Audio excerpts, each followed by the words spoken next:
नमस्कार विद्यार्थी मित्रांनो, तुमचं स्वागत आहे के सागरच्या ऑनलाईन प्लॅटफॉर्मवर। विद्यार्थी मित्रांनो, आपल्या ह्या लेक्चर सिरीजचं मुख्य उद्दिष्ट आहे की तुम्हाला पीवायक्यूचा ॲनालिसिस करता आलं पाहिजे। ज्यावेळेस आपल्या हातामध्ये पीवायक्यू असतो तर त्यावेळेस एक कॉन्फिडन्स बूस्टर म्हणून त्याला बघितलं जातं। कोणत्याही एक्झामचं प्रिपरेशन्स हे पीवायक्यूनी सुरुवात करायला पाहिजे का?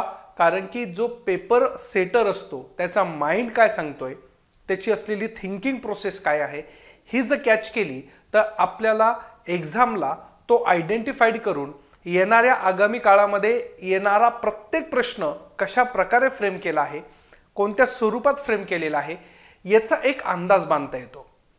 ह्या अंदाज बांधल्यामुळे तुमच्या अभ्यासाला एक वेगळं वलय निर्माण होतं। दुसरी गोष्ट, त्याच्यामध्ये तुम्हाला बारकावे समजायला लागतात। तिसरी गोष्ट, तुम्हाला त्याच्यामध्ये कोणत्या गोष्टी पाठ करायच्या, कोणत्या गोष्टी लक्ष ठेवायच्या, किंबहुना कोणत्या गोष्टी बाजूला सारायच्या, ह्या सगळ्या गोष्टीचा रूपरेषा तुमच्या डोक्यामध्ये तयार होत असतं। म्हणजे थोडक्यात क्रिस्टल क्लॅरिटी तयार होती की तुम्हाला ह्या चॅप्टर्सवर किंवा त्या चॅप्टरच्या ऐवजी ऑदर दॅन द्या पर्टिक्युलर काही गोष्टी आहे का, ते रीड करता येऊ शकतं का, अशा 2-3 गोष्टी त्याच्यामध्ये तुम्हाला अंडरस्टँड करता येऊ शकतं। म्हणून हा जो मुख्य आपला उद्दिष्ट आहे तो डोळ्यासमोर घेऊन आपण पीवायक्यूची सिरीज आपण काय केली आहे, लॉन्च केलेली आहे।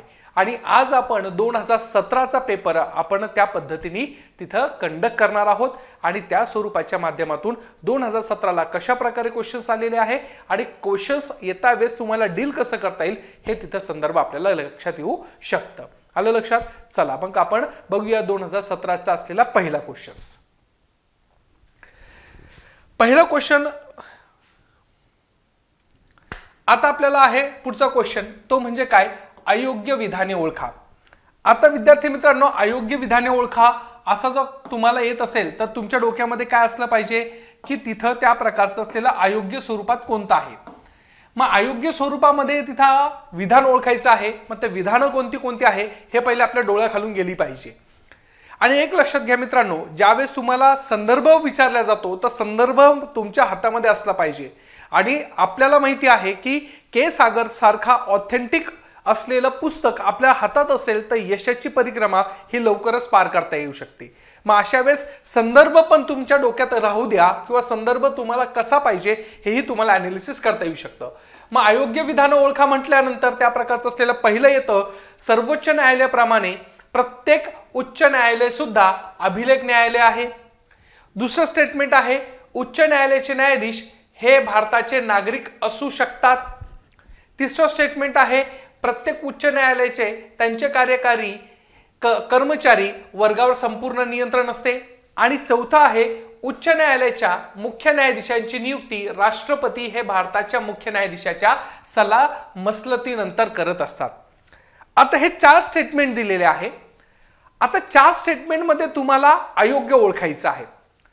आता आपल्याला माहिती आहे की भारतामध्ये सुप्रीम कोर्ट आणि हायकोर्ट अशा प्रकारची कोर्ट सिस्टीम तयार केलेली आहे। आता ही कोर्ट सिस्टीम एका स्वरूपातली कशी आहे, इंटिग्रेटेड ज्युडिशियरी सिस्टीम ज्याला आपण म्हणतो, म्हणजे एकात्मिक न्याय व्यवस्था आहे की कुठंतरी त्यांचं असलेलं बाइंडिंग तुमच्या सुप्रीम कोर्टचं हायकोर्टला तिथं असतं म्हणजे असतं, किंवा हायकोर्टचं बाइंडिंगनेस हे कोणावर असतं तर डिस्ट्रिक्ट कोर्टला असतं आणि डिस्ट्रिक्ट कोर्टचं बाइंडिंगनेस हे तालुका कोर्टवर असतं। मग अशा पद्धतीचं असलेलं ही जी इंटिग्रेटेड ज्युडिशियरी सिस्टीम आहे त्या रिझनसाठी आपल्याकडे ह्या ज्युडिशियरी सिस्टीमच्या माध्यमातून सगळ्या गोष्टी तिथं प्रॉपरली एक्झिक्यूट केल्या जातात। मग आता इथं आपल्याला बघायचं आहे की सुप्रीम कोर्टचा ज्यावेळेस संदर्भ येतो तर त्यावेळेस आपल्याला माहिती आहे की सुप्रीम कोर्ट असो किंवा हायकोर्ट असो, यांचे जेवढे पण काही जजेस असेल त्या जजेसची नियुक्ती कोणामार्फत केल्या जातात, राष्ट्रपती मार्फत केल्या जातात। आणि एखाद्या व्यक्तीला जर जज व्हायचं असेल तर त्याच्यामधला पहिला बेसिक क्रायटेरिया आहे, तो भारताचा नागरिक असायलाच पाहिजे।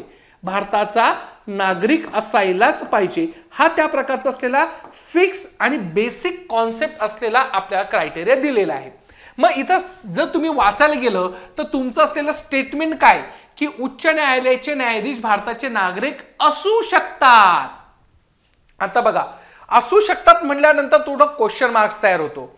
असू शकतात हे पॉसिबिलिटी आहे, मग नाही म्हणून तो नागरिक त्या प्रकारचा असलेला भारताचा जज होईल की नाही हे जेव्हा संदर्भ येतो तर त्यावेळेस लक्ष ठेवायचा हे चुकीचं स्टेटमेंट आहे. बिकॉज ऑफ असू शकता नाही असायलाच पाहिजे म्हणजे तिथं ही has to be compulsions the citizen of India.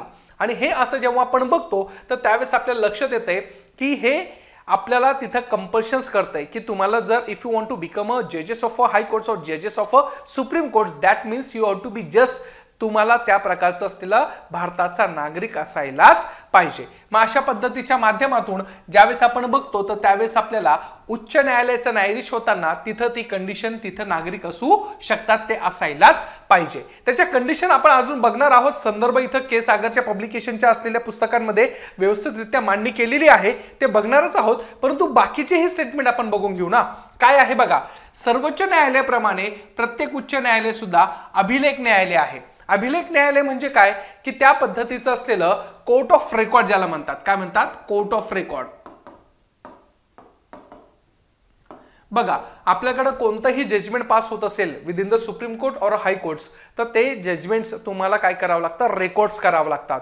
हे रेकॉर्ड करता वेळेस 2-3 प्रकारच्या गोष्टी असतात. मग ते ऑल इंडिया रेकॉर्ड AIR तुम्ही ऐकलं असेल. मग ते AIR काय आहे तर nothing but a recordation of the all judgments, all the decrees, all the verdicts. आणि अशा स्वरूपाच्या माध्यमातून ज्यावेळेस तुम्ही बघतात तर त्यावेळेस तुम्हाला हे कोर्ट ऑफ रेकॉर्डच्या माध्यमातून तिथं एक्झिक्यूट केल्या जातात किंवा त्या प्रकारचं असलेलं तिथं साठवल्या जातं. मग अशा स्वरूपामध्ये ही जी पॉवर सुप्रीम कोर्टला दिलेली आहे same as it is power कोणाला दिलेली आहे तर हायकोर्टला देखील दिलेली आहे. सोबतच तिसरं असलेलं स्टेटमेंट काय आहे? प्रत्येक उच्च न्यायालयाचे कर्मचारी वर्गावर पूर्ण नियंत्रण असते. मग प्रत्येक उच्च न्यायालय त्याच्या असलेल्या जो कर्मचारी असणार आहे तर कर्मचारीच्या स्वरूपामध्ये त्याच्यावर नियंत्रण असणारच आहे. आणि लास्टला आहे उच्च न्यायालयाच्या मुख्य न्यायाधीशाची नियुक्ती कोणामार्फत होती? राष्ट्रपती मार्फत होती आणि मुख्य न्यायाधीशांच्या सलामसलतीने नंतरच केल्या जातात. मग अशा प्रकारच्या असलेल्या संदर्भामध्ये राष्ट्रपती करतात आणि राष्ट्रपती CJI chief justice of India यांच्यासोबत सलामसलत करून त्या स्वरूपामध्ये मुख्य न्यायाधीशाची हायकोर्ट जजेसची चीफ जस्टिस ऑफ हायकोर्ट यांची निवड करता हे लक्षात घेणं गरजेचं आहे. मग आता थोडं आपण त्याचा एलोब्रेशन बघू. तर एलोब्रेशन मध्ये काय दिसतंय की आपल्याला माहिती आहे की हायकोर्टचे असलेले मुख्य न्यायाधीश आणि इतर न्यायाधीशांची नेमणूक कोण करता? राष्ट्रपती करतात. वरती देखील सुप्रीम कोर्टमध्ये देखील त्या प्रकारचं असलेलं तिथं काय आहे तिथं राष्ट्रपतीच निवड करत असतात. सोबतच इथं आपल्याला फक्त एक लक्षात घेणं गरजेचं आहे की ज्यावेळेस तुमच्या असलेल्या हायकोर्ट मधल्या न्यायाधीशांना नेमणूक करत असतात तर त्यावेळेस चीफ जस्टिस ऑफ इंडिया सोबतच त्या प्रकारचे असलेले राज्याचे राज्यपाल यांचा असलेला काय करत असतात? सल्ला घेत असतात. म्हणजेच काय ज्यावेळेस प्रेसिडेंट तुमच्या असलेल्या हायकोर्टच्या असलेल्या जजेसची अपॉइंटमेंट करतात तर त्यावेळेस तुम्हाला चीफ जस्टिस ऑफ इंडिया आणि त्या प्रकारचं असलेला गव्हर्नर यांची असलेली काय घ्यावं लागती? त्या प्रकारचा सल्ला मसलमत करावं लागतं. म्हणजे तिथं कुठेतरी काय करावं लागणार आहे? एकमेकांसोबत अटॅचमेंट करावं लागणार आहे किंवा त्यांचं असलेलं तिथं डायलॉग्स करावं लागणार आहे. मगच तुम्ही काय करू शकता? हायकोर्टच्या जजेसची असलेली अपॉइंटमेंट करू शकतात. आणि आता एकदा चीफ जस्टिस ऑफ हायकोर्टचा असलेला संदर्भ झाला म्हणजे चीफ जस्टिस ऑफ हायकोर्टची अपॉइंटमेंट झाली तर अदर जजेसला करता वेळेस त्यावेळेस तुम्हाला चीफ जस्टिस ऑफ हायकोर्टच्याही जजेसची काय घ्यावी लागती? तिथं सलामसलत करावी लागती किंवा सल्ला घेणं तिथं कंपल्सरी आहे हे आपल्याला लक्षात घेणं गरजेचं आहे. मग आता हायकोर्टचा जज व्हायचा असेल तर त्याचं क्रायटेरिया काय? तर पहिली गोष्ट तर त्या प्रकारे भारताचा नागरिक असलीच पाहिजे म्हणजे असायलाच पाहिजे. असू शकतेत का? बिलकुल नाही. म्हणून बघा स्टेटमेंट काय आहे? चुकीचं स्टेटमेंट आपल्याला इथं दिलेलं आहे, अयोग्य विचारलेलं आहे. मग स्टेटमेंट काय आहे? पहिला क्रायटेरिया काय? He has to be a citizen of India, has to be, there shall be a, अशा प्रकारचं असलेलं वर्तणूक तिथं सांगितलेली आहे. त्याच्यानंतर भारताच्या असलेल्या प्रादेशिक न्याय खात्यामध्ये अधिकारपदावर किमान 10 वर्ष काम केलेले असले पाहिजे किंवा त्यांनी उच्च न्यायालयामध्ये किमान 10 वर्ष सलग वकिली केली पाहिजे. अशा प्रकारचा बेसिक क्रायटेरिया आपल्याला दिसतोय की ज्याच्या माध्यमातून आपल्याला दिसणार आहे की पर्टिक्युलर तुमचं असलेल्या हायकोर्ट्समध्ये तुमचं 10 वर्ष वर्किंग नेचर पाहिजे आणि 10 वर्ष तुम्ही काय असायला पाहिजे? त्या पद्धतीचं असलेलं किमान तिथं 10 वर्ष सलग तिथं वकिली केली पाहिजे हायकोर्ट्समध्ये. मग अशा पद्धतीच्या माध्यमातून तुम्ही ते बघू शकता. आलं लक्षात? मग अशा पद्धतीचा क्रायटेरिया आपल्याला तिथं दिसतोय. मग याच्या पलीकडे गेल्यानंतर अजून आपल्याला काय दिसतंय? तर याच्यामध्ये अजून आपल्याला असं दिसतंय की जे पर्टिक्युलर कर्मचारी वर्ग आहे किंवा अधिकारी वर्ग आहे ते नियुक्त करण्याचा अधिकार हायकोर्टला दिला आहे. हायकोर्टमध्ये त्यांचं कामकाज चालण्यासाठी किंवा त्याचं कामकाज रन होण्यासाठी तिथलचे कर्मचारी असेल, अधिकारी वर्ग असेल, यांची अपॉइंटमेंट हायकोर्टच्या माध्यमातूनच केल्या जाते. मग अशा वेळेस हायकोर्टचे असलेले जे मुख्य न्यायाधीश आहे, कोण आहे? मुख्य न्यायाधीश, म्हणजे ज्याला आपण चीफ जस्टिस ऑफ हायकोर्ट म्हणतो. तर त्या स्वरूपामध्ये त्या न्यायालयातील अधिकारी जो वर्ग आहे किंवा नोकर वर्ग आहे यांची काय करत असतात? ते नेमणूक करत असतात. आणि अशा स्वरूपामध्ये हा पॉवर तुमच्या असलेल्या चीफ जस्टिस ऑफ हायकोर्टला तिथं दिलेला आहे आणि त्याला कोणत्याही पद्धतीने चॅलेंज करू शकत नाही.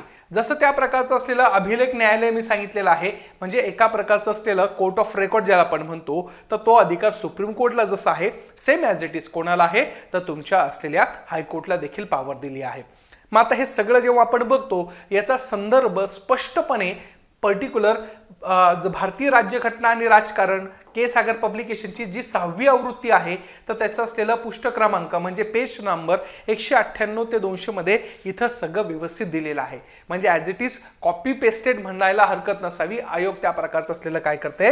इथं पब्लिश करते किंवा इथून त्या प्रकारचे असलेले क्वेश्चन्स येत आहे हे आपण काय करू शकतो? इथे विचारात घेऊ शकतो. आलं लक्षात? मग अशा पद्धतीचं असलेलं हे हायकोर्ट आणि सुप्रीम कोर्टच्या बाबतीमध्ये आपल्याला दिलेलं दिसून येते. मग सुप्रीम कोर्टच्या संदर्भामध्ये जर बघायला गेलं तर कलम 124 ते 147 आपल्याला दिसून येत आहे.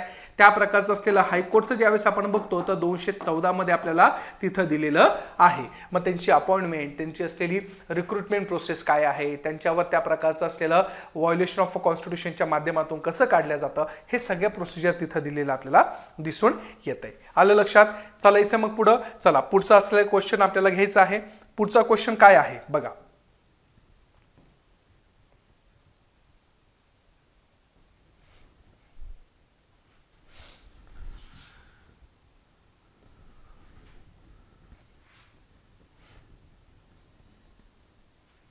पुढचा क्वेश्चन आहे बघा. पुढचा क्वेश्चन काय सापडतोय बघा. पुढचा क्वेश्चन आहे खालील विधाने विचारात घ्या. त्याच्यामध्ये काय आहे? पहिलं, महाराष्ट्र राज्य निवडणूक आयोगाची स्थापना एप्रिल 1994 मध्ये करण्यात आली आहे. राज्य विधानसभा तसेच स्थानिक स्वराज्य संस्थेच्या निवडणुका घेणे राज्य निवडणूक आयोगाचे काय आहे? मुख्य कार्य आहे. मग आता बघा इथं त्या संदर्भामध्ये क्वेश्चन विचारलेला आहे इलेक्शन कमिशनवर. ज्यावेळेस आपण बघतो तर त्यावेळेस आपल्याला काय दिसतंय की आर्टिकल 324 अंतर्गत आपल्याकडे काय आहे? इलेक्शन कमिशन ऑफ इंडिया आहे. काय आहे? Election commission of India. मग आता इलेक्शन कमिशन ऑफ इंडिया म्हणजे भारताचा निवडणूक आयोग आपल्याला माहिती आहे. मग भारताचा निवडणूक आयोग कोणत्या इलेक्शन्स कंडक्ट करतो? तर लक्ष ठेवायचं, तर प्रेसिडेंट असेल किंवा त्या प्रकारचं असलेलं लोकसभा असेल किंवा त्या प्रकारची राज्यसभा असेल किंवा तुमचं असलेलं विधानसभा किंवा विधान परिषद, अशा प्रकारचे असलेलं सेंट्रल आणि स्टेटचे असलेले महत्त्वाचे ज्या काही पद आहे किंवा संस्था आहे त्याचं इलेक्शन कंडक्ट करतं. प्रेसिडेंट असेल, व्हाईस प्रेसिडेंट असेल, अशा प्रकारचे असलेले जेवढे पण काही इलेक्शन असेल हे mainly election commission of India म्हणजे भारताचा निवडणूक आयोग काय करत असतो? कंडक्ट करत असतो. मग अशा प्रकारचं असलेलं संपूर्ण भारतासाठी इलेक्शन कंडक्ट करायचं काम याचं आहे. परंतु प्रत्येक राज्यासाठी राज्याच्या निवडणूक आयोगाची भूमिका ही वेगळ्या पद्धतीची आहे. मग प्रत्येक राज्यासाठी स्वतःचा एक स्वतंत्र अशा स्वरूपातलं काय आहे? तर निवडणूक आयोग आहे. मग अशा वेळेस महाराष्ट्र राज्याचं असलेलं निवडणूक आयोगाची स्थापना आपण काय केलेली आहे? तर पर्टिक्युलर 1994 मध्ये केलेली आपल्याला दिसून येते. म्हणजेच ए स्टेटमेंट काय आहे? बरोबर आहे. परंतु लक्ष ठेवायचं, ज्यावेळेस आपण म्हणतो की स्टेट इलेक्शन कमिशन जे आहे ते स्टेट इलेक्शन कमिशन फक्त स्थानिक स्वराज्य संस्था, काय स्थानिक स्वराज्य संस्था, ह्या स्थानिक स्वराज्य संस्थेचं काय करत असतं? इलेक्शन कंडक्ट करत असतं. म्हणून इथं राज्य विधानसभा हे जे स्टेटमेंट आहे हे चुकीचं आहे.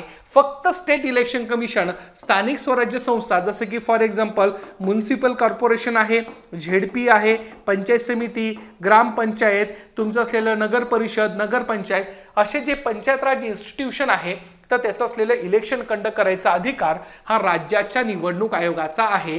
म्हणून इथं जे स्टेटमेंट सुरुवातीला जे दिलं आहे की राज्याच्या विधानसभेचं इलेक्शन कंडक्ट करतं का, तर ते स्टेटमेंट काय आहे, ॲब्सोल्युटली रॉंग आहे. मग इथं स्टेटमेंट फक्त काय असणार आहे, एक बरोबर असणार आहे. म्हणून ह्या क्वेश्चनचा आन्सर असणार आहे 1 क्रमांक. मग याचा आपण संदर्भ पण बघून घेऊ की एक्झॅक्टली काय संदर्भ इथं लागतोय.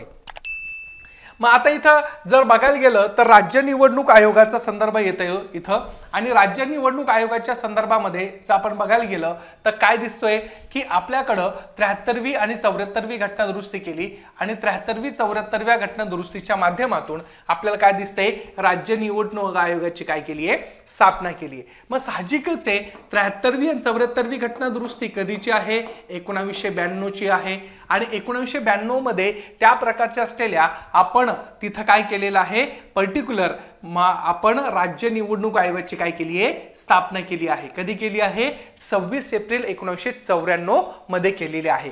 मग आपल्याकडे काय आहे, आर्टिकल जे आहे ते 243K काय 243K नुसार ग्रामीण भागातील स्थानिक स्वराज्य संस्था जसे की जिल्हा परिषद, पंचायत समिती, ग्रामपंचायत आणि 243ZA नुसार महानगरपालिका, नगर परिषद यांच्या असलेल्या काय आहे, निवडणुका घेण्याची जबाबदारी ही कोणाला दिली आहे, राज्य निवडणूक आयोगावर दिलेली आपल्याला दिसून येते. म्हणजे इथं स्पेसिफाईडली ज्यावेळेस आपण बघतो तर राज्य निवडणूक आयोग आणि राज्य निवडणूक आयोगाच्या माध्यमातून तयार झालेल्या ह्या सगळ्या गोष्टी आपल्याला दिसून येत आहे.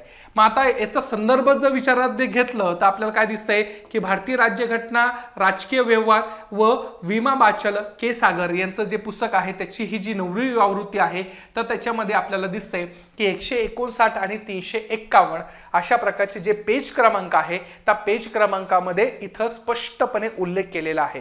म्हणजे आपण असं म्हणू शकतो हे जर तुमच्या पुस्तकांच्या असलेल्या अधोरेखित असेल तर तुम्हाला बऱ्यापैकी काय होणार आहे, त्या प्रकारच्या गोष्टी तिथे अंडरस्टूड होणार आहे. आलं लक्षात. मग अशा प्रकारचं असलेलं तिथं आपल्याला दिसून येतंय. चलायचं मग पुढचा क्वेश्चनला. चला पुढचा क्वेश्चन आहे PSIच्या पदासाठी. आता आपल्याला माहिती आहे की कंबाईनची पूर्वपरीक्षा ही प्रत्येक पदासाठी वेगवेगळी होती. मग 17ला PSIच्या पदाचे प्री आणि मेन्स वेगळीच व्हायची. मग अशा वेळेस 12 मार्च 2017ला PSIचा पूर्वपरीक्षा झाली तर त्याच्यामध्ये क्वेश्चन होता काय, खालील विधाने विचारात घ्या. भारतीय संविधान सभेची पहिली बैठक 9 डिसेंबर 1946 रोजी पार पडली. त्याच्यानंतर त्या प्रकारचं असलेलं सच्चिदानंद सिन्हा भारतीय संविधान सभेचे अध्यक्ष होते. भारतीय संविधान सभेने 26 नोव्हेंबर 1949 रोजी संविधान स्वीकारले. मग आता ज्या संदर्भामध्ये आपण बघतो तर त्यावेळेस आपल्याला हे 3 स्टेटमेंट आहे आणि संविधान निर्मितीवर क्वेश्चन विचारलेला आहे कॉन्स्टिट्यूशन मेकिंगच्या संदर्भामध्ये. मग आपल्याला हे पण माहिती आहे की 1922ला यंग इंडिया नावाचं जे मासिक होतं महात्मा गांधीजींचं, तर त्याच्यामध्ये त्यांनी पहिल्यांदा प्रोपोगेंटली सांगितलं होतं की we want to make the constitutions by way of a particular Indian peoples. परंतु त्या गोष्टीला त्यांनी मान्यता दिली नाही. त्याच्यानंतर 1934 साली M.N. रॉय जे होते ते M.N. रॉयनी त्या प्रकारची असलेली मागणी केलेली होती कॉन्स्टिट्यूशन असेंब्लीची. त्याच्यानंतर 1938 साली इंडियन नॅशनल काँग्रेसने त्या प्रकारचं असलेलं तिथं मागणी करून ठेवली होती पंडित नेहरूच्या माध्यमातून. आणि 1940ला पर्टिक्युलर तुमची ऑगस्ट ऑफर देऊन लॉर्ड लिथेनगो यांनी ऑगस्ट ऑफर दिली होती आणि ऑगस्ट ऑफरच्या माध्यमातून तिथं आपल्याला कुठेतरी सांगितलं होतं की नियर टू बी त्याच्यामध्ये Indian peoples plus britisher peoples असेल आणि त्यांच्या माध्यमातून आपल्याला संविधान सभा बनवता येऊ शकते. परंतु ही ऑफर धुडकावली. त्याच्यानंतर 1942ला आपल्याकडं क्रिप्स मिशन आलं. क्रिप्स मिशन नंतर 1946ला कॅबिनेट मिशन प्लॅन आला, त्याला आपण मराठीतून म्हणतो त्रिमंत्री योजना. आणि त्याच्यामध्ये लॉरेन्स, अलेक्झांडर आणि क्रिप्स हे स्वतः तिघ होते. आणि अशा स्वरूपामध्ये 1946ला ज्यावेळेस अशा पद्धतीचं कॅबिनेट आलं आणि त्या कॅबिनेट मिशनचं उद्दिष्ट वेगवेगळी होती की कॉमनवेल्थला सपोर्ट करा, असं करा, तसं करा, संविधान निर्मितीसाठी सभा कशी असेल याचंही त्याच्या प्लॅनमध्ये होतं. आणि ह्या सगळ्या गोष्टी जेव्हा करत होते तर त्यावेळेस आपल्याकडच्या असलेल्या काही लोकांनी ते स्वीकारलं आणि त्याच्यामध्ये सांगितलं की आता फक्त संविधान सभा ही भारतीय लोकांपासून बनणार आहे, बाकी कोणाकडनंही देखील बनणार नाही.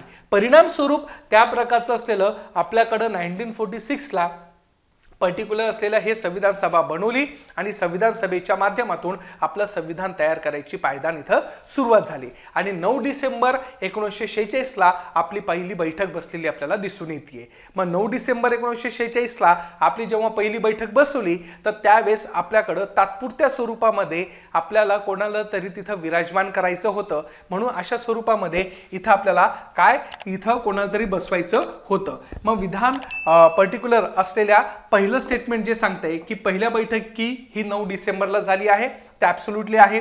सच्चिदानंद सिन्हा भारतीय संविधान सभेचे अध्यक्ष। आता लक्ष ठेवायचं, सच्चिदानंद सिन्हा यांना तात्पुरत्या स्वरूपामध्ये आपण अध्यक्ष केलं होतं, परंतु नंतर डॉक्टर राजेंद्र प्रसाद यांना परमनंटली आपण सभेचे अध्यक्ष केलेलं दिसून येत आहे, म्हणून दिस स्टेटमेंट आर टोटली रॉंग्स। मग पहिलं स्टेटमेंट बरोबर, सेकंड चुकलं आणि थर्ड देखील बरोबर आहे, म्हणून ए आणि थर्ड हे ऑप्शन आपल्याला दिसून येते। मग याचं जर आपण अवलोकन केलं तर आपल्याला काय दिसून येते की पर्टिक्युलर काही गोष्टी इथं दिसलेल्या आहे बघा। इथं मी तुम्हाला नोंदणी सांगतो आणि त्याच्यावरून एक तुम्हाला अंदाज येऊ शकतो की कशा प्रकारचं असलेलं आहे। मग पहिलं अधिवेशन दिल्ली इथं भरलं 9 डिसेंबरला। घटना समितीचे परमनंट अध्यक्ष कोण होते? डॉक्टर राजेंद्र प्रसाद। त्याच्यानंतर घटना मसुदे समितीचे अध्यक्ष डॉक्टर बी.आर. आंबेडकर सर। घटना तयार करण्यासाठी लागणारा वेळ 2 वर्ष 11 महिने 18 दिवस। घटना स्वीकृत कधी केली तर लक्ष ठेवायचं 26 नोव्हेंबर 1950। लागू कधी केली? 26 जानेवारी 1950 ला। त्याच्यानंतर तुमचे असलेले सुरुवातीला भाग किती होते तर त्या प्रकारचे असलेले 22 भाग होते। त्याच्यानंतर त्या प्रकारचे असलेले सुरुवातीला 22 भाग होते, नंतर ते वाढले 25 झाले। सुरुवातीला 8 त्या प्रकारचं असलेलं परिशिष्ट होते, आता 12 झालेले आहे आणि 395 कलम ही सुरुवातीला होती, ती नंतर आता 467 468 प्लस मायनस झालेलं आपल्याला दिसून येत आहे। मग अशा पद्धतीने असलेलं हे संविधान आपल्याकडे होताना इथं दिसून येत आहे। मग अशा पद्धतीच्या माध्यमातून ज्यावेळेस तुम्ही बघता तर त्यावेळेस आपल्याला हे सगळं तिथं अवलोकन करता येऊ शकतं। आलं लक्षात? मग अशा पद्धतीने ज्यावेळेस तुम्ही बघता तर त्यावेळेस आपल्याला ह्या सगळ्या गोष्टी इथं दिसून येत आहे आणि संदर्भ हा के सागरच्या असलेल्या पुस्तकामध्ये स्पष्टपणे पहिल्याच चॅप्टर्समध्ये आपल्याला सगळं दिसून येणार आहे। आलं लक्षात? मग अशा पद्धतीने असलेले हे क्वेश्चन्स आपल्याला दिसून येत आहे। बघा, संदर्भ जर द्यायचा म्हटलं तर त्या प्रकारे आपल्याला दिसून येते की संदर्भामध्ये काय आहे।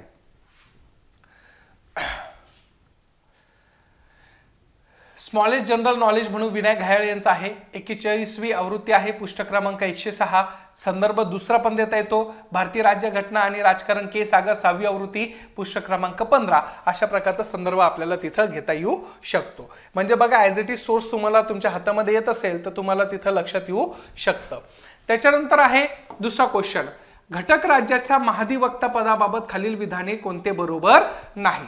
आता इथं क्वेश्चन वाचता वेळेस थोडं प्रॉपरली अंडरस्टँड झालं पाहिजे की they what they were ask, whether they are asking the true statements और whether they are asking to your false statements. कारण की तुमच्या एक्झामिनेशन हॉलमध्ये तुम्हाला प्रेशराइज केलं जातं आणि you have to be just concentrate on the exactly the notions of the particular questions काय सांगतोय। अशा प्रकारचं असलेल्या संदर्भामध्ये त्यांनी विचारलंय महाधिवक्ताच्या पदाबद्दल। मग ज्या पद्धतीने आपण माहिती आहे की आपल्याकडं 2 पदं आहे, एक आहे महान्यायवादी आणि दुसरा असतो महाधिवक्ता। ज्यावेळेस महान्यायवादी म्हणतो तो highest law officer within the central government म्हणतो, किंवा देशाचा असलेला हा सर्वोच्च असलेला काय आहे, एका प्रकारचा असलेला आपण काय म्हणू शकतो, तो highest law officer within the central government, देशाचा सर्वोच्च कायदा अधिकारी जो देशाचा असणार आहे। महाधिवक्ता हा राज्याचा असलेला कायदा अधिकारी असतो, हेही लक्षात घेणं गरजेचं आहे।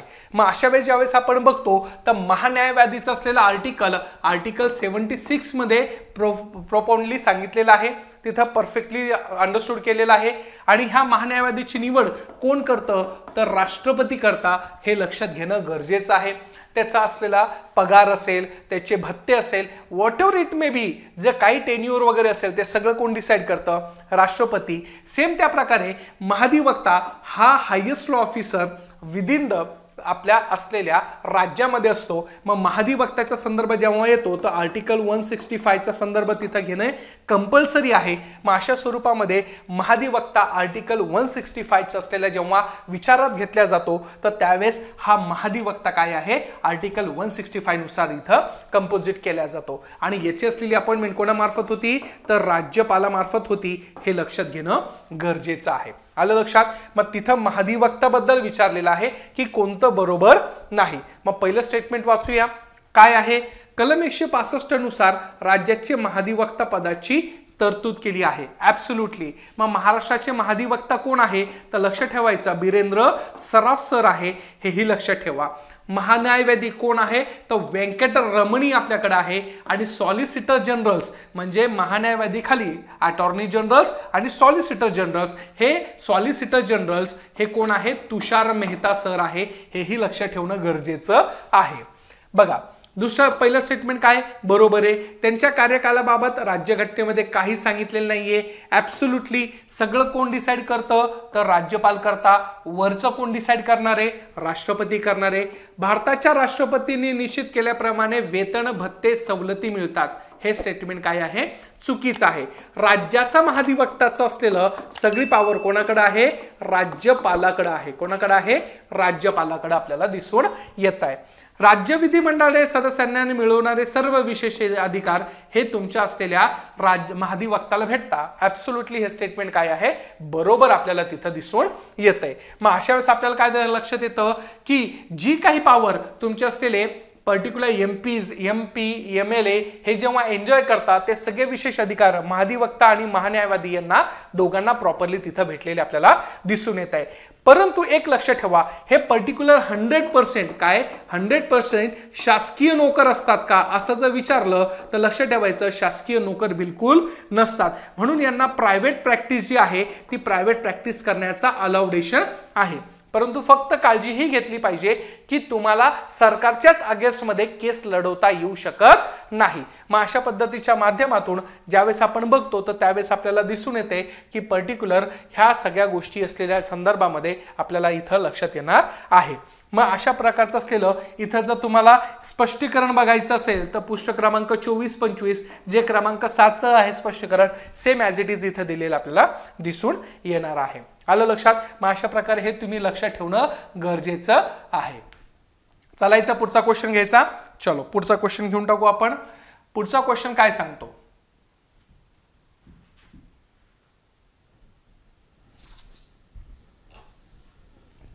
पुढचा क्वेश्चन आहे जोड्या लावा. राज्यनीतीची मार्गदर्शक तत्वे. बघा आपल्याकडे DPSP आहे directive principle of state policy ज्याला आपण म्हणतो. तर आपल्याकडे पार्ट जो 4 आहे तो पार्ट 4 मध्ये याला इन्क्लूड केला आहे. आर्टिकल 36 to 51 पर्यंत त्याचे क्लॉजेस केलेले आहे. त्याचे आर्टिकल्स अलोकेशन केलेले आहे. DPSP is nothing but the directive has been given to the state policies how to make the more and more welfare of the state and how to make the happiest the peoples within the India. त्या प्रकारची policy कशी असेल हे execution करायचं काम तुमच्या state गव्हर्नमेंटचं किंवा central गव्हर्नमेंटचं असणार आहे. आणि तुमची policy has to be according to your particulars the will of the peoples असणार आहे. Not a will of the politicians असणार आहे. Because of the everythings which are maded is for the welfare of the peoples. हा this is the ultimate goals of the your state policy. Unless and until if you are not going through for that reasons, it means that you are the failure government and you are not supposed to be hold this post for the forever in kind of a natures. आलं लक्षात. मग अशा पद्धतीने हे DPSP फार महत्त्वाचं आहे. मग DPSPच्या संदर्भामध्ये इथं त्यांनी त्या प्रकारचे असलेले काही हे दिलेले आहे स्टेटमेंट्स आहे आणि त्यांचे असलेले आर्टिकल्स समोर पोस्ट केलेले आहे. मग आपल्याला इथं बघायचं आहे की एक्झॅक्टली कशा संदर्भात आहे. मग गो हत्या प्रतिबंध मग याचं बघायला गेलं तर आर्टिकल 48 मध्ये दिलेलं आहे. त्याच्यानंतर आहे समान नागरी कायदा त्याच्यामध्ये आपल्याला दिसतंय आर्टिकल 44 आहे. त्याच्यानंतर राष्ट्रीय स्मारकाचे संरक्षण तर त्या प्रकारे आर्टिकल 49 आहे. आणि ग्रामपंचायतीची स्थापना आर्टिकल 40 मध्ये दिलं आहे. म्हणजे यचं 1 आहे, रचं 3 आहे, लचं 4 आहे आणि वचं 2 आपल्याला तिथं दिसून येत आहे. म्हणून स्टेटमेंट काय आहे अ इथं बरोबर असणार आहे. मग अशा वेळेस त्या संदर्भामध्ये ज्यावेळेस आपल्याला बघायचं असेल तर त्यावेळेस आपल्याला इथं काही गोष्टी दिलेल्या आहे, त्या गोष्टी आपण इथं नमूद करू जेणेकरून तुमच्या डोक्यामध्ये प्रॉपरली लक्षात येऊन जाऊ शकतं. मग आता इथं जर बघायला गेलं तर 36 मध्ये काय दिलेली आहे, व्याख्या दिलेली आहे. 37 मध्ये याची असलेली तत्व लागू करणे हा त्या प्रकारचं असलेलं राज्यांची कर्तव्य आहे असं सांगितलेलं आहे. जर समाज कल्याण प्रस्थापित करायचं असेल तर 38 मध्ये आहे. 39 मध्ये काही धोरणं दिलेली आहे, ती धोरणं तुम्ही इम्प्लिमेंट करायला पाहिजे. 39A समान न्याय व कायद्याविषयक असलेली मोफत सहाय्यता. त्याच्यानंतर 40 ग्रामपंचायतीचे संघटन. 41 कामाचा शिक्षणाचा हक्क. 42 कामाबाबत न्याय व मानवी परिस्थिती देण्याचा हक्क. 43 नुसार कामगारांचा निर्वाह वेतन.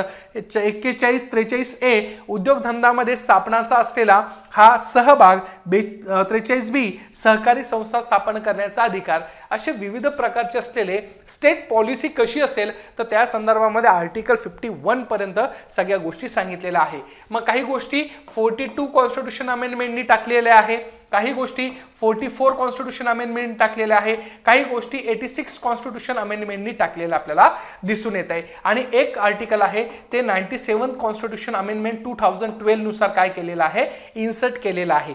मग अशा विविध प्रकारच्या असलेल्या ज्या काही गोष्टी असणार आहे त्या सगळ्या गोष्टी आपण काय केलेल्या आहे, इन्सर्ट केलेल्या आपल्याला दिसून येत आहे. आलं लक्षात. मग अशा पद्धतीचं असलेलं हा 2017चा जो पेपर आहे संयुक्त पूर्व परीक्षा हा तुम्हाला त्या प्रकारचं असलेलं मार्गदर्शक बनू शकतो की वाचायचं काय आहे, exactly how to read and what to be read. अशा प्रकारे दोन कॉन्सेप्ट जर तुमच्या डोक्यामध्ये क्लिअर असेल तर तुमच्या असलेल्या एक्झाममध्ये तुम्हाला कोणत्याही प्रकारे अवघड काही जाऊ शकत नाही. आणि हे अवघड जाणं नसेल तर त्या स्वरूपाच्या माध्यमातून तुम्हाला सगळ्या गोष्टी एक्झिक्यूट करणं अपेक्षित आहे. आलं लक्षात. मग इथपर्यंत थांबूया आपण आणि पुढच्या वेळेस पुढच्या असलेल्या क्वेश्चन पेपरला आपण हातामध्ये घेऊ आणि त्या माध्यमातून सगळ्या गोष्टी आपण एक्झिक्यूट करू. विद्यार्थी मित्रांनो, आता आपल्या एक आनंदाची बातमी किंवा एक आपण म्हणतो की कॉन्फिडन्स लेवल वाढवण्यासाठी असलेल्या या बॅचेस आम्ही लॉन्च केलेल्या आहे की ज्याच्यामधून तुम्ही चांगल्या पद्धतीच्या असलेल्या शिक्षकांच्या मार्गदर्शनाखाली तुमच्या भविष्याच्या असलेल्या उज्ज्वल पायरीवर तुम्ही स्वतःचा एक पायदान निर्माण करू शकता. अशा स्वरूपामध्ये पर्टिक्युलर पॉलिटी विषयासाठी असलेली बॅच आपण रन करतोय. भारतीय राज्यव्यवस्था व राजकारण संयुक्त पूर्व परीक्षा 2024. ह्या बॅचचं वैशिष्ट्य म्हणजे काय असणार आहे की बेसिक टू ॲडव्हान्स स्वरूपातलं याचं एक स्वरूप असणार आहे.